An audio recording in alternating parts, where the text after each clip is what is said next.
학교 수업에서 배우는 내용들을 너 잘 이해하고 있니? 깊이 있게 이해하고 있니? 이거를 보고 싶은 거거든요. 가끔 학종 오면 되게 다양한 활동을 해야 돼. 뭐 교과랑 상관없이 굉장히 특이한 활동을 해야 돼. 막 이렇게 오해하시는 경우들이 있거든요. 이렇게 봤을 때 단순히 글쓰기로만 해결될 수 있느냐? 당연히 논술에서도 이 부분을 제대로 쓸 수 없게 됩니다. 아, 저는 대학 못 갈 것 같아요. 예.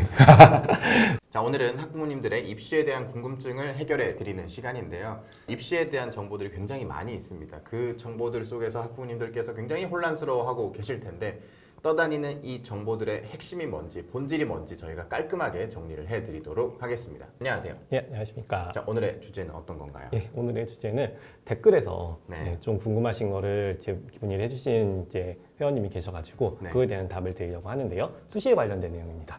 정시가 40%가 됐고 이제 수시가 60%라고 하는데 그럼 네. 수시는 어떻게 구성이 되어 있는 거냐라는 것과 좀 정리를 해달라. 그리고 이제 하소연을 하셨죠. 뭐가 이렇게 복잡한지라고 얘기를 하셨는데요. 네. 예, 좀 복잡하지만은 저희가 네. 이제 오늘 좀 최대한 간단하게 그리고 핵심적인 부분을 짚어갖고 설명을 드려보도록 하겠습니다. 네, 수시, 정시 굉장히 기초적인 거긴 하지만 또 막상 이 입시 전형들을 찾아보다 보면 너무 복잡하잖아요. 수시에서도 끝나는 게 아니라 수시에서도 들어가면 또 여러 가지 전형으로 나눠지고 그러다 보니까 우리 학부모님들이나 우리 학생들이 굉장히 혼란스러워하는 경우들이 많은데 저희가 오늘 수시에 대한 개괄적인 정보들을 깔끔하게 정리를 해드리고 그것만 정리를 해드리면 뭐 다른 데서 다 볼 수 있는 정보들이잖아요. 저희가 오늘 수시의 핵심이 뭔지, 본질이 뭔지, 그리고 수시를 이루고 있는 다양한 전형들의 핵심 포인트가 뭔지 저희가 깔끔하게 정리를 해드리도록 하겠습니다. 그래서 이 영상을 보시면 학부모님께서 앞으로 자녀를 지도하실 때 우리 아이가 수시로 지원을 하기 위해서는 어떤 기준을 잡고 어떻게 준비를 해 나가야 될지 자녀를 지도하시는 명확한 기준을 잡으실 수가 있을 테니까 오늘 영상 끝까지 한번 시청해 보시길 바라겠습니다. 제가 그냥 뭐 수시에는 어떤 전형이 있어요 이렇게 설명드리는 것보다는 네. 대학 입시 전형 안에 가지고 설명드리면은 더 네. 이해가 좋으실 것 같아가지고 오늘은 경희대학교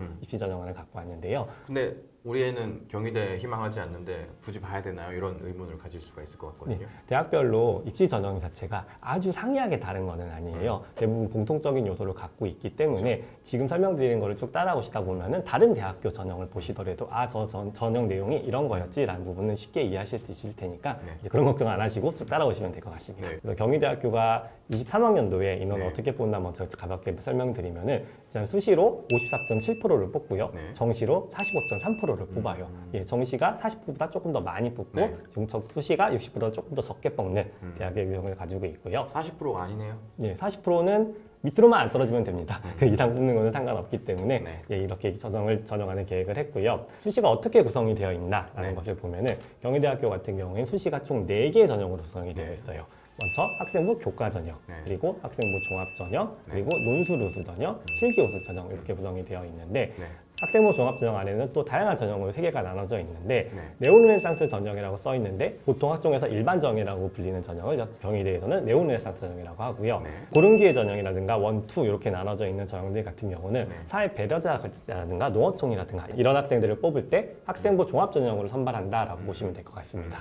네. 인원을 보시면은 네오르네상스 전형이 제일 많이 제일 뽑죠. 많네요. 예, 그리고 이제 학생부 교과가 555명이고 네. 논술이 그거랑 비슷하게 뽑습니다.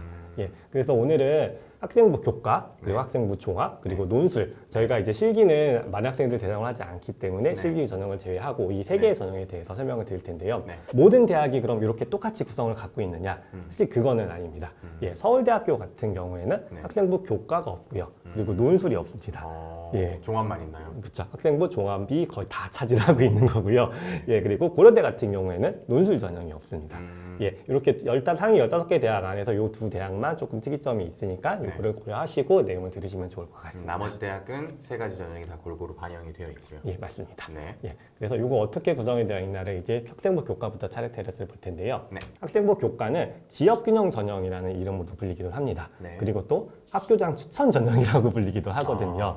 예, 조금 명칭이 다르지만 다 같은 전형이라고 생각하시면 네. 될 것 같고요. 아까 학생부 추천 전형이라고 했잖아요. 네네네. 예, 말 그대로 학교장 추천 전형이기 때문에 학교장한테 추천을 받아야 돼요. 아. 이런 조건이 있습니다. 그러면 예. 학교장의 눈에 띌 정도로 우수해야 되겠네요.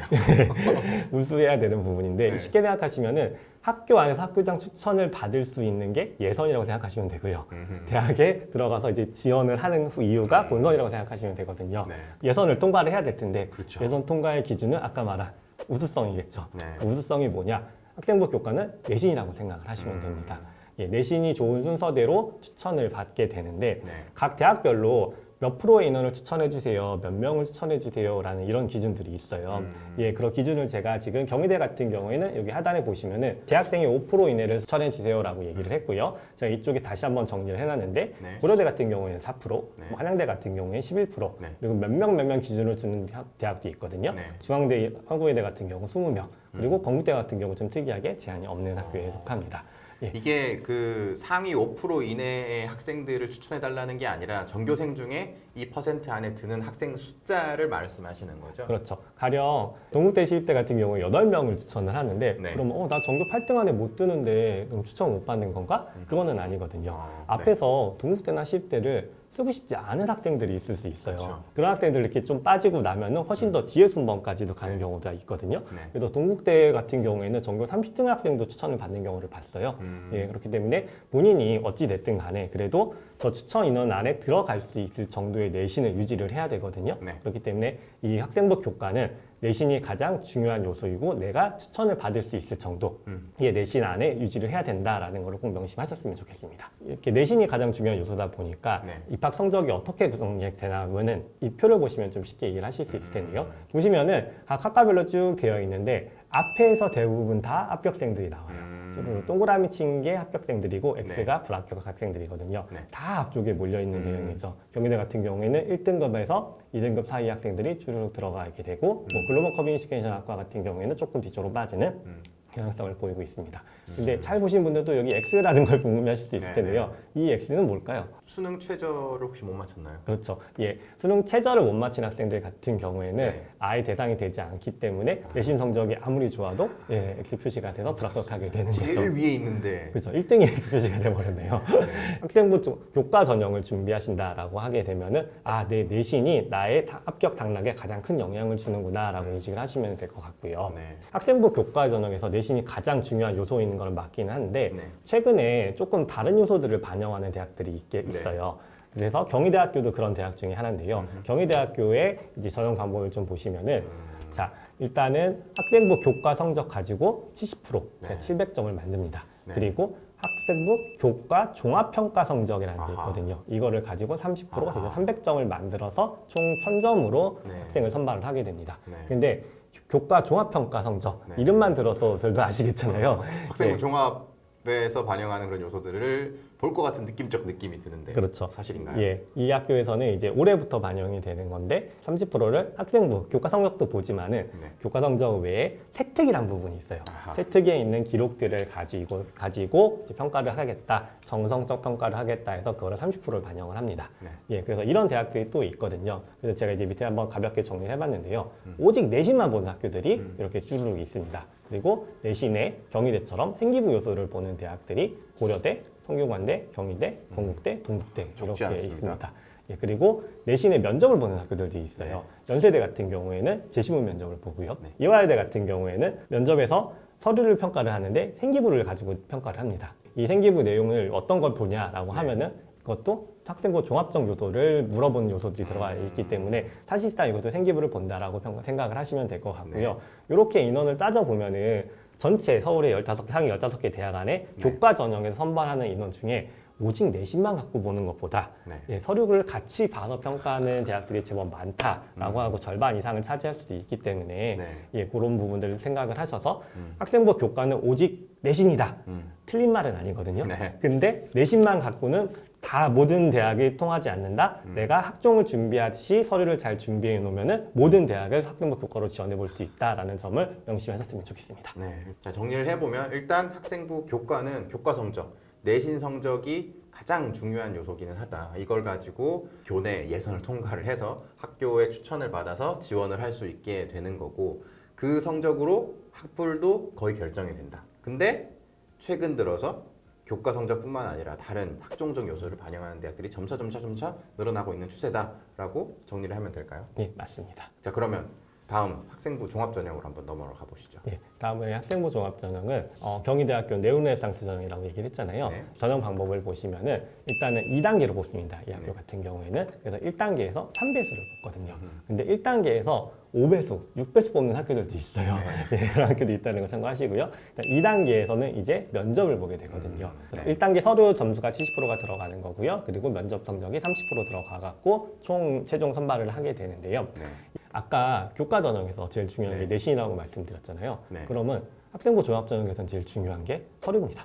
예. 근데 서류를 어떻게 평가하느냐라는 그쵸. 그게 평가 복잡하죠. 요소를 자세히 알고 있는 게 가장 중요합니다. 아, 네. 예. 학생부 종합 전형 같은 경우에는 이 네 가지 요소를 학업 역량, 전공 적합성, 발전 가능성, 인성 이 네 가지 요소를 거의 대부분의 대학이 공통적으로 얘기를 하고 있는데요. 스터디 코드 강의 아니에요? 이거? 예, 서드코드 강의에도 이 내용이 들어가 있습니다. 네. 근데 이 전형 내용을 각각 여기서 다 설명드리지 못하지만은 네. 이 내용 요소들 다 정확히 알고 계셔야 그거에 맞게 활동을 할 수 있거든요. 네. 또 그거에 맞게 내신도 준비할 수 있고 그다음에 동아리도 가입할 수 있고 진로도 선택할 수 있기 때문에 이런 부분들 명확히 아시는 게 가장 중요하다라는 거를 먼저 말씀드리겠고요. 네. 예, 이렇게 많은 요소들을 평가하다 보니까 성적대가 이렇게 구성이 됩니다. 보시면은 아까 교과는 1, 2등급 안에 쫙 몰려 있었잖아요. 거의 내신 성적으로 당락이 결정되는 거였죠. 그렇죠. 근데 학생부 종합전형 같은 경우에는 이렇게 학생들 합격 라인이 쭉 벌어지게 됩니다. 예, 여기 특히 국제학과 같은 경우에는 정말 와. 예, 골고루 퍼져 있는 경향들이 보이겠죠. 예, 전반적으로 이 뒤에 있는 친구들 같은 경우에는 뭐 자사고라든가 특목고인 학생들이 많을 가능성이 높아요. 네. 예, 근데 이거를 저도 처음에는 그렇게 많이 생각했는데 경희대학교 설명회를 가본 적이 있습니다. 네. 이 박사장관분이 직접 나오셔서 설명을 했는데 네. 밑에 뒤에는 자사고 특목고 애들이 많기는 한데 일반고가 없는 건 아닙니다. 이렇게 설명을 하시더라고요. 네네. 예, 포인트는 일반고가 없는 건 아니다라는 거는 네. 일반고 학생들 중에서도 굉장히 활동이 좋은 학생들 같은 경우에는 이 좀 나쁜 내신이지만은 그래도 네. 합격하는 케이스도 있다라는 걸 알고 계시면 될 것 같고요. 이렇게 학교 성적 분포를 보이는데 아까 말씀드린 합격 요소 중에서 네. 가장 많이 학생들이라든가 학부모님들이 오해하시는 게 있어서 딱 네. 하나만 짚고 넘어가려고 합니다. 뭔가요? 예, 그건 바로 학업 역량입니다. 네.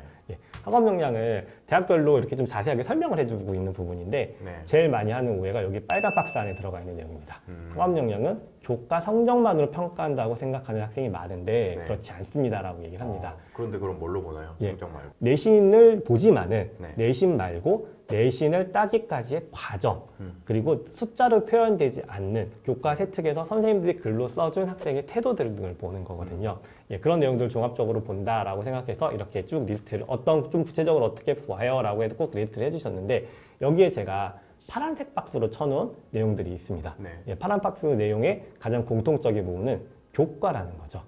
예, 교과 활동, 교과 수업, 교과에서 이루어지는 탐구 활동, 네. 각종 교과의 탐구 활동 이런 부분이 들어가 있거든요.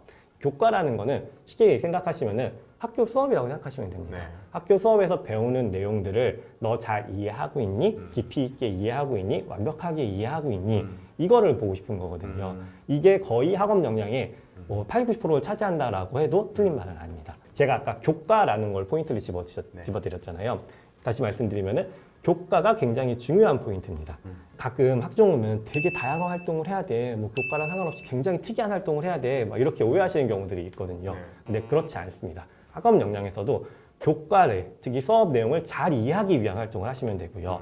탐구 활동을 하시더라도 내가 배운 내용을 잘 이해하기 위한 내가 배운 수학 공식을 어떻게 활용되는지 명확히 이해하기 위한 활동을 하시는 거기 때문에 이 자체도 교과 수업에 학교 활동 교과 수업을 충실하면은 충분히 잘 학업 역량도 보여줄 수 있다라고 생각하시면 될 것 같습니다. 그러니까 그런 활동을 하면 자연스럽게 성적까지 올라갈 수 있으니까 굳이 막 다양한 활동, 특이한 활동을 찾으려고 애쓰기보다는 내가 교과 성적을 올리기 위해서 필요한 그런 활동들을 하면 활동도 잡고 성적도 잡고 다 할 수가 있겠네요. 그렇죠. 저희가 학생부 종합과 학생부 교과 준비하는 게 다르지 않다 이런 네. 얘기를 많이 했잖아요. 그렇죠. 이런 부분이 바로 공통적으로 분배할 수 있는 교집합에 속하는 거기 때문에 학생부 종합과 교과를 뭐 따로 분리해서 생각하지 마시고 네. 둘 다 같이 준비할 수 있다. 이 포인트만 알고 계시면 충분히 가능하기 때문에 네. 이런 부분을 참고하셔서 준비하셨으면 좋겠습니다. 네. 네, 그러면 학생부 종합 전형도 정리를 해보면 학생부 종합도 내신이 중요하고 내신을 잘 받기 위한 다양한 활동을 얼마나 잘 했는가 그걸 통해서 실제 기록된 성적이 조금 못하더라도 그걸 정성적으로 평가를 해서 우수한 학생인지 평가를 하겠다 라는 거네요. 그리고 학업 역량이 여기서도 굉장히 중요하다라고 맞습니다. 보면 될 것 같습니다. 예, 마지막으로 이제 논술 전형에 대해서 말씀드리면요. 네. 논술 전형은 일단은 오해하시고 계신 게 한 두 가지 정도 포인트가 네. 있더라고요. 우선은 논술 전형이 폐지되는 거 아닌가 이런 얘기를 그런 하시는 얘기도 분들 많이 들었죠. 많이 하시고요. 그리고 논술은 내신 영향력 아예 없는 거 아니야? 이런 얘기도 많이 하시더라고요. 네. 예, 그래서 이제 그걸 먼저 설명을 드리면은 예전에 대입 공정화 방안이라는 문서가 교육부에서 발표한 적이 있어요. 네. 거기에 있는 내용을 좀 보시면은 학생부 위주 전형 및 수능 위주 전형으로 대입을 단순화하겠다라고 얘기를 하고요. 논술 위주 전형은 점차 폐지하겠다. 그래서 전형 폐지 유도라고 되어 있는데 네. 이런 문서가 나왔기 때문에 그렇게 이해하실 수 있으실 것 같아요. 그죠. 예, 근데 실제로는 점점 축소되고 있기는 합니다. 네. 근데 그 숫자가 매우 좀 미약하다라고 봐야 될 수도 그런가요? 있거든요. 예, 21학년도에서 22학년 줄 때는 93명이 줄었고요. 아하. 예, 23학년도에는 53명이 줄었어요. 아, 예, 인원 36개 학교에서 예, 물론 뽑는 인원이 전체의 10% 미만이기 때문에 많지는 않지만은 네. 주는 속도도 굉장히 줄고 굉장히 적기 때문에 네. 예, 이게 당장 없어져야 되는 거 아니야? 막 이렇게 생각하실 필요는 없으실 것 같고요. 네. 적어도 28학년도까지는 예, 아마 논술 전형이 유지될 거니까 논술 준비하시는 친구들은 너무 예, 당황하지 않으셔도 될 것 같고요. 네. 예, 대학에서 또 못 없애는 이유가 하나가 있어요. 제가 알고는 작년도 이제 아. 22학년도에 성균관대의 네. 논술 우수자 전형 경쟁률이거든요. 네. 우선 어마어마한 경쟁을 하나 보여드리면은 작년 성균관대의 약학대 와. 학대 같은 경우에는 경쟁률이 660점. 1이었거든요. 예. 그리고 전체 지원 인원을 보시면은 27,000명이 넘습니다. 아. 예. 네, 논술 전형료가 한 6만 원 정도 하거든요. 네네네. 예, 어마어마한 숫자를 금액을 받을 수 네네네. 있기 때문에 사실 대학 입장에서는 이 전형료 수입이 굉장히 좋은 뭐 좀 나쁘게 얘기하면은 예, 그런 수 있기 때문에 논쟁이 쉽지 아하, 않겠지 않을 수 그렇죠. 있다라는 부분을 좀 알고 계셨으면 좋겠고요. 그렇죠. 두 번째 오해 사항에 대해서 좀 말씀드릴게요. 대학도 먹고 살아야 하니까. 네. 그렇죠. 대학도 사교육입니다. 사교육 기관입니다. 예. 예. 두 번째는 이제 논술 전형은 내신이 전혀 영향을 주지 않는다라고 생각하시는 분들이 계신데요. 네. 예. 아까 경희대학교 같은 경우에도 보시면은 논술 성적이 70%고요. 그 다음에 학생부 교과 성적이 30%를 반영을 합니다. 경희대만 그런 게 아니라 다른 대학들도 교과라든가 출결 봉사를 반영하는 학교들이 있어요. 근데 출결 봉사 같은 경우에는 거의 다 만점을 받는다고 보면은 교과 같은 경우에는 조금씩 차이가 나기는 하거든요. 네. 그래서 뭐 많이 보는 학교 같은 경우는 40%까지도 예, 교과를 보기는 합니다. 예, 성여대 같은 경우는 60%를 보기는 하는데 이렇게 됐을 경우에 이게 교과 전형인지 논술 전형인지 좀 헷갈리는 경우가 생기긴 하겠죠. 이게 전혀 영향을 주지 않느냐 주느냐 이 부분을 좀 보셔야 되는데 일단은 경희대학교에서 합격자들을 이제 논술 전형도 합격자들을 표시를 해주셨는데 그 내용을 보면은 5등급, 6등급, 7등급, 8등급, 9등급 때에는 합격자가 거의 없습니다. 아하. 5등급에서 6등급 사이에는 종종 있기는 하지만은 네. 그래도 앞에 1, 2, 3, 4등급 안에 있는 네, 친구들보다는 네, 훨씬 더 적거든요. 아, 예, 이게 왜 그러냐면은 전형을 자세히 보시면 이유를 알 수 있거든요. 네. 예, 논술 전형에서 교과의 성적을 어떻게 배치하느냐, 네. 얼마를 주느냐를 제시하고 있는 표인데요. 저희가 빨간 박스에 놓은 부분, 5등급과 6등급의 차이를 보시면은 무려 5점 차이가 납니다. 예, 그리고 그 뒤에 보면은 어마어마하게 차이가 벌어지는 거죠. 예, 여기서부터 5점 차, 아까 5등급에서 6등 사이가 네. 거의 합격자가 없잖아요. 네. 이 5점도 극복하기 힘든데 그죠. 이 뒤로 떨어지게 되면은 거의 극복이 불가능한 거죠. 예, 이걸 보면 한 3등급까지 뽑고 싶은 마음이 있네요. 1등급에서 2등급 넘어갈 때 1점, 2등급에서 3등급 넘어갈 때 2점, 예. 3등급에서 4등급 넘어가면 이제 3점, 그 다음에 4점, 5점 이렇게 점점 이제 격차를 벌리는 게 우리는 웬만하면 위쪽을 뽑고 싶다라는 게 이 표만 봐도 느껴지네요. 예, 그렇죠. 그래서 제가 이걸 왜 말씀드리냐면은 논술 준비하는 친구들 같은 경우에는 네. 보통 논술과 수능을 같이 준비하면서 내신을 버린 케이스들이 있습니다. 그렇게 되겠을 경우에 잘못해서 등급이 5등급, 6등급 라인에 들어가게 되면은 논술 시험을 잘 보더라도 논술 시험도 학생들마다 되게 차이가 클 거라고 생각하지 않으셔야 돼요. 논술도 고등학교 애들이 쓰는 수준이 다 비슷비슷합니다. 그렇기 때문에 크게 차이가 벌어지지 않기 때문에 저기 등급 안에 들어가 있으면은 5등급 밖으로 좀 벗어나 있으면 그래도 불리한 경향이 있다라고 논술을 준비하는 친구들이라도 적어도 내신을 4등급 정도까지는 유지할 수 있게 좀 챙겨주시는 게 필요합니다. 챙겨놔야 논술도 노려볼 수가 있겠네요. 예, 그렇게 마음 편하게 할 수 있고요. 네. 예, 이거 두 가지 오해 외적으로 이제 논술 시험 문제를 좀 직접 보여드리려고 합니다. 예, 처음 보시는 학부모님들도 계실 텐데요. 놀라지 않으셨으면 일단 좋겠고요. 경희대학교에서 내준 이제 논술 시험 문제인데 사회 계열 쪽 논술 시험 문제입니다. 얼마나 많이 읽어야 되는지 체크를 하시면 됩니다. 자, 문제를 읽고 답하시오라고 해서 지문이 가달라, 낮의 시문, 가제 시문, 낮의 시문, 다지 시문 뒷면에 안 계속. 끝났죠? 예, 쭉 이어져서 라지 와. 시문이고요. 마지 시문 있고요. 와. 아지 시문 있고요. 안 다음 장에 또 끝났습니다. 계속 예, 사지 시문 있고요. 아지 시문 있고 이건 또 와, 시가 또 나왔죠. 문학 작품까지 나왔고 예, 야. 자가 나왔습니다. 그리고 나서 이제 문제가 나옵니다. 예. 와. 자, 이렇게 봤을 때 단순히 글쓰기로만 해결될 수 있느냐? 물론 글 잘 쓰셔야 됩니다. 주장 잘 펼치셔야 되는데 그 전에 앞서서 꼭 필요한 능력이 있습니다. 독해력이 필요합니다. 네. 자, 스터디코드 오래 들으신 학부모님들 아실 거예요. 네. 고등학교에서는 내신 국어에서 필요한 거는 독해력입니다. 음. 고등학교에서 수능에서 필요한 거는 독해력입니다. 네. 둘 다 코드가 같죠? 논술에서 필요한 게 제일 뭘까요? 독해력이 독해력이- 베이스가 돼야 됩니다. 독해력이 있어야 되고 첫 번째 문제 자체는 이걸 잘 읽었는지 그냥 평가하는 문제네요. 그렇죠. 아예 분류하고 요약하라라는 네. 부분이니까 이 제시문 자체가 어떤 두 경향성을 갖고 있겠죠. 네. 그 경향성을 분류하고 거기에 내용을 투약해서 쓰라는 거. 그러면 이 내용들을 다 글 속에 있는 정보들을 완벽하게 이해를 해야 이걸 요약할 수가 있으니까 1번은 잘 읽을 수 있는 독해력이 있는지 이걸 평가하는 문제니까 굉장히 독해력이 중요해요. 예, 그래서 독해력이 베이스가 되지 않으면 네, 아예 손을 댈 못한다. 수 없다라는 부분이고요. 문제가 두 개로 끝나지 않고 뒤에 또 문제가 있거든요. 예, 3번 문제, 3번 문제 보시면은 도표들이 제공이 됩니다. 아 저는 대학 못 갈 것 같아요. 예.